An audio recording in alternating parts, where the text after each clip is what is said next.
How does the House of Dragon address the question of imperialism?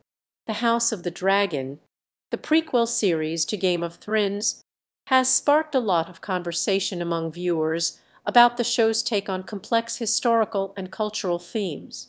One of the most important questions the show raises is how its portrayal of a powerful, sprawling empire in Westeros represents the concept of imperialism.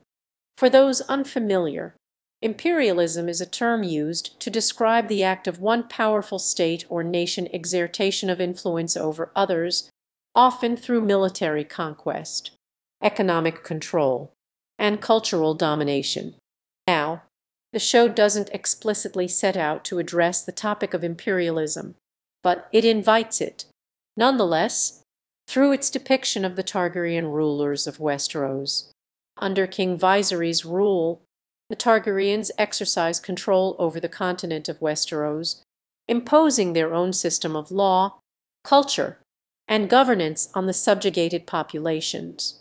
However, the series complicates this notion by providing a nuanced view of imperial power dynamics.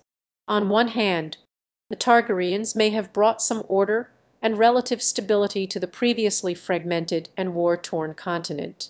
On the other hand, their rule has been widely criticized for being oppressive, exploitative, and destructive.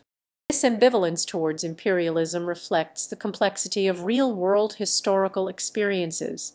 Empires often brought growth, modernization, and cultural exchange, but at a great cost in human lives and dignity. The tension between the idealized images of powerful empires and the harsh realities of colonization and oppression is a theme that resonates across centuries. The House of the Dragon's portrayal of the cracks beginning to form in the empire's facade, the weakening of the ruler's grip on power, the growing resistance from subject populations, and the implications of this for the wider world adds depth to this conversation. By examining the historical context from which the series draws inspiration, one can draw some useful parallels with contemporary discussions on imperialism. Central to the conversation about Westerosi imperialism is an exploration of its aftereffects.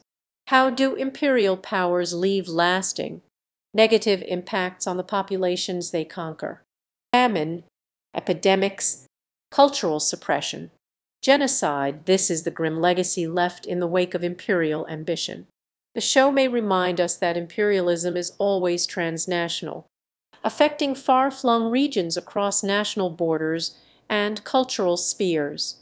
Through its portrayal of the Targaryen Empire, the House of the Dragon leaves listeners with more questions than answers, both as it draws its inspiration from the intricate web of historical power dynamics, but still manages to subvert them in thoughtful, visually arresting ways. This raises further discussion on the interplay between state power, war, and economic and environmental vulnerability, even across generations.